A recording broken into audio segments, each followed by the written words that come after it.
Welcome back to Jeff Randall Live. Now, sooner or later, pretty much everybody in the unpredictable world of the music industry will be asked when they plan to get a proper job.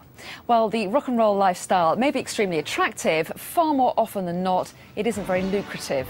Well, my next guest had a proper and well-paid job here in the city. I hope he knows I'm being tongue-in-cheek, before chucking it all in 2 years back to start a music investment fund, Power Amp Music. He's already struck deals with 3 major artists: Madness, as you can see on your screen, Charlotte Church and former Libertine Carl Barrett, with more acts lined up for the near future. So here with me in the Gherkin is the founder and chief executive of Power Amp Music, Tom Bywater. Good to see you. So why the career change? What prompted this move? Well, it was to take a little bit of time out of the city originally, and then I just noticed a great opportunity to make a real difference in the music industry. There's a shift in the dynamic away from major record labels to artists doing things independently, and I leapt on the opportunity. So you're basically giving money to the artists and letting them have more autonomy about how they spend their money? Exactly. We're giving them the opportunity to build up their own artist-centric business. So tell us a little bit more about how the deal came about with Charlotte Church. Well, we found the deal through connections we had in the music industry, and we spoke to her about the opportunity she had with the major record labels to do things traditionally, and we explained to her that there was a huge opportunity to set up a business that had real longevity for her, where she could own her own copyrights and have her own creative control over the album and earn a hell of a lot more money out of it too. Well, how do you make your money then? We make our money by raising it through the tax-efficient market, so our investors get significant tax reliefs. We securitise our investments not only against the record, but against live, merchandising, publishing, all the very secure revenue streams.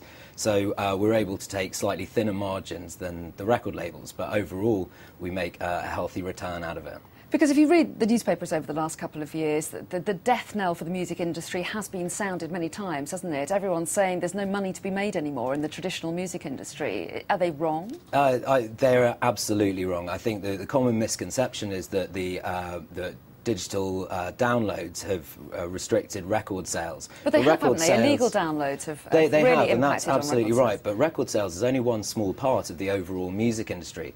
The rest of the music industry, live, merchandising, publishing and so on, has been booming for years and years and years. And interestingly, this year, record sales have actually, the decline has bottomed out, and actually it's gone back into growth in the UK. So revenues have risen by 1.4% this year. So traditional record companies, do you think that they could have embraced downloading and illegal downloading in a different way? They've kind of fought against it, haven't they? Do you think they've been slow to realise that that's the future? I think everyone accepts that they were slow originally, but I've got to say that the music industry has been incredibly quick at leaping on digital revenues. You know, new products like Spotify and We7 are capturing a whole new area of business to consumer and business to business revenues, and really boosting digital market share for music. And the UK has an extraordinary reputation, doesn't it, for punching above its weight in the music industry. I mean, British music is cool in a way that lots of other countries just can't manage. How important do you think that music will be in the economy in the future? Where is the future? Well, I mean, live is absolutely massive because there's the scarcity that there isn't in record sales, and you know, the festival market in the UK is absolutely huge. Glastonbury being the absolute jewel in the crown. And I think that that's going to keep on growing over time, and we can see huge amounts of tourism revenue coming into the UK through the festival market, and also foreign investment coming into the UK to boost what is, frankly, one of the leading markets for creativity in the world right now. OK, well, Tom Bywater, interesting to hear about your company. Thanks very much indeed. My pleasure. Now, for women of a certain age, the phrase ding-dong Avon calling can only mean one thing: makeup. Generations of housewives have sold the company's products to friends and family to raise a little extra cash. But now, working for the multi-billion-pound global business can be a career in itself.